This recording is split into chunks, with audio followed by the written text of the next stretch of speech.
স্বাগত আরও একবার সিলেট স্টুডিও থেকে চ্যানেল এস সিলেট নিউজে।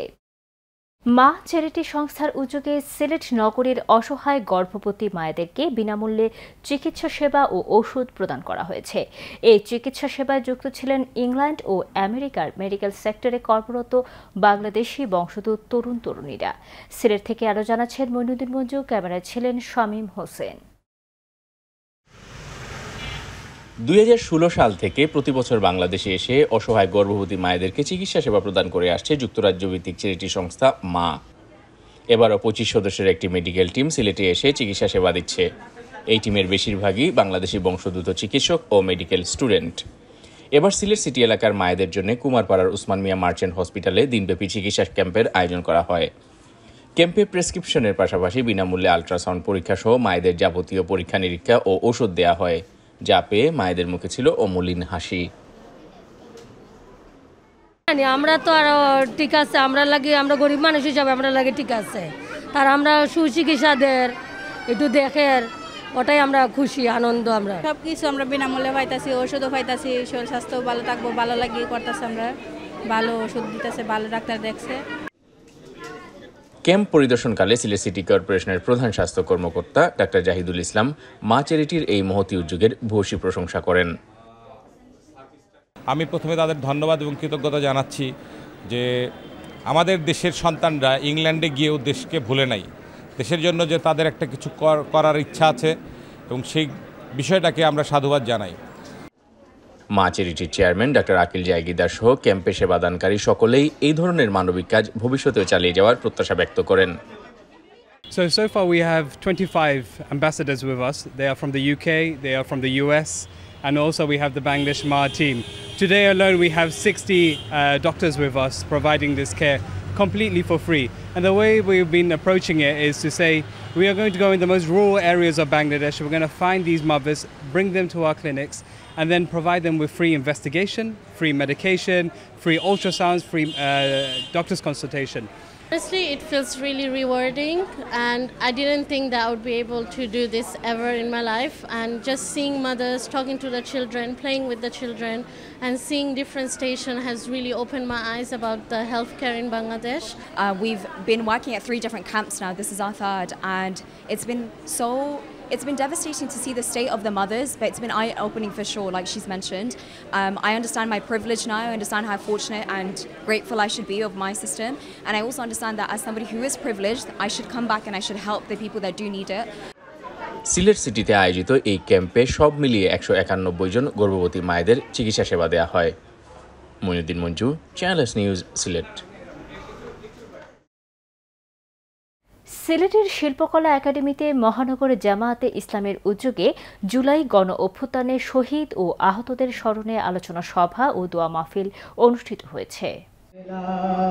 অনুষ্ঠানে জামায়াতের আমির ডাক্তার শফিকুর রহমান বলেন, আগামীতে যেই সরকার আসুক তাকে অপরাধীদের শাস্তি বা বিচারের ধারাবাহিকতা বজায় রাখতে হবে, তা না হলে যুবকরা আবার রাস্তায় নেমে আসবে, তারা পথ চিনে ফেলেছে।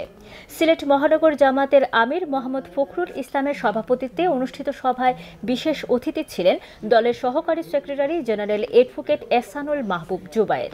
সভায় আরও বক্তব্য রাখেন জামায়াতের সিলেট জেলা আমির মাওলানা হাবিবুর রহমান, হবিগঞ্জ জেলা আমির মুখলিসুর রহমান, জয়নাল আবেদিন, মাওলানা আব্দুস সালাম আল মাদানী, মাওলানা লুৎফুর রহমান হুমায়দি, জামিল আহমদ রাজু, শামীম আহমদ, আবদুল্লাহ আল মাহমুদ সহ আরও অনেকে।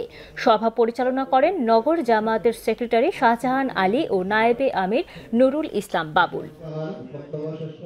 সুনামগঞ্জের জগন্নাথপুর পৌরসভার বাজেট ঘোষণা করা হয়েছে। সোমবার দুপুরে জগন্নাথপুর পৌরসভার প্রশাসক মোহাম্মদ বরকতুল্লাহ পৌর মিলনায়তনে এই বাজেট ঘোষণা করেন। বাজেটে রাজস্ব আয় ধরা হয়েছে 2,96,50,000 টাকা, উন্নয়ন আয় ধরা হয়েছে 18,42,00,000 টাকা, রাজস্ব ব্যয় ধরা হয়েছে 2,86,50,000 টাকা, উন্নয়ন ব্যয় ধরা হয়েছে 18,42,00,000 টাকা। মোট আয় ধরা হয় 21,38,50,000 টাকা, মোট ব্যয় ধরা হয়েছে 21,28,50,000 টাকা। সার্বিক বাজেটে উদ্ধৃত দেখানো হয়েছে 10 লাখ টাকা। বাজেট পেশকালে উপস্থিত ছিলেন জগন্নাথপুর পৌরসভার ভারপ্রাপ্ত সচিব প্রকৌশলী হেলাল উদ্দিন, পৌর প্রকৌশলী সতীশ গোস্বামী, উপজেলা প্রকৌশলী এলজিইডি সোহরাব হোসেন, উপজেলা প্রাথমিক শিক্ষা কর্মকর্তা মাহবুব আলম, জগন্নাথপুর প্রেস ক্লাব সাধারণ সম্পাদক সানোয়ার হাসান শুনু।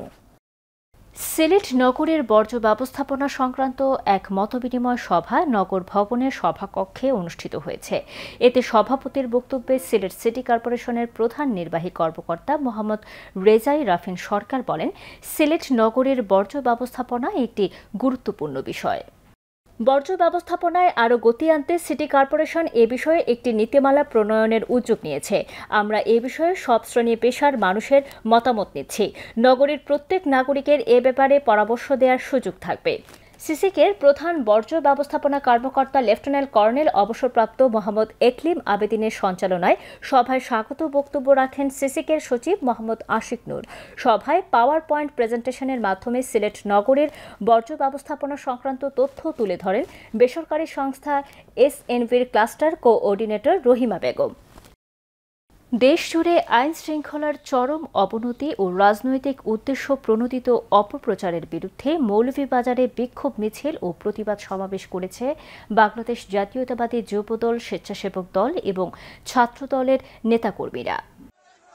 গোপন তৎপরতায় দীর্ঘদিন ধরেই অভ্যস্ত গুপ্ত সংগঠন কর্তৃক মব সৃষ্টির অপচেষ্টা বিএনপির ভারপ্রাপ্ত চেয়ারম্যান তারেক রহমান সহ দলের বিরুদ্ধে নানা মিথ্যা অপপ্রচার ও অন্তর্বর্তী সরকারের নির্লিপ্ততায় সারা দেশে আইন শৃঙ্খলা পরিস্থিতির অবনতির প্রতিবাদে এই বিক্ষোভ মিছিল করেন দলটির অঙ্গ সংগঠনের নেতাকর্মীরা। এ সময় বক্তারা হুঁশিয়ারি দিয়ে বলেন, যারা নিন্দনীয় এমন ঘটনা ও মরদেহ নিয়ে ঘৃণ্য রাজনীতি করছেন, মিথ্যাচার রচনা করছেন, তাদের পরিণতি শুভকর হবে না।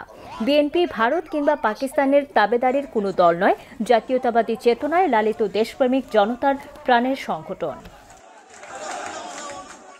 চ্যানেলে সিলেট নিউজ আজ এ পর্যন্ত। সিলেট বিভাগের প্রত্যন্ত অঞ্চলের খবর জানতে চোখ রাখুন চ্যানেল এস এর পর্দায়। এতক্ষণ আমাদের সঙ্গে থাকার জন্য ধন্যবাদ। আল্লাহ হাফেজ।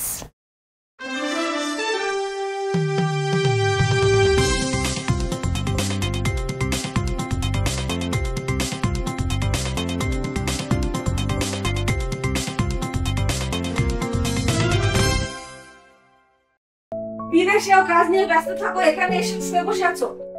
তা কি করবো, একটু রিল্যাক্স করবো না? আমার বেড়াতে যেতে ইচ্ছে করে না। এখানে কোথায় বেড়াতে যাবে? আরে বন্ধু, কি হয়েছে তোমাদের? আর বন্ধু বলো না, তোমার ভাবি বেড়াতে যেতে চায়, কিন্তু এখানে কোথায় যাবো বেড়াতে? শ্রীমঙ্গল লেমন গার্ডেন রিসোর্ট আছে না, চমৎকার ডে আউটের ব্যবস্থা রয়েছে। চিড়িয়াখানা, swimming pool, play zone, gymnasium, snake plaque, bumper কার, রেস্টুরেন্ট, কি নেই সেখানে?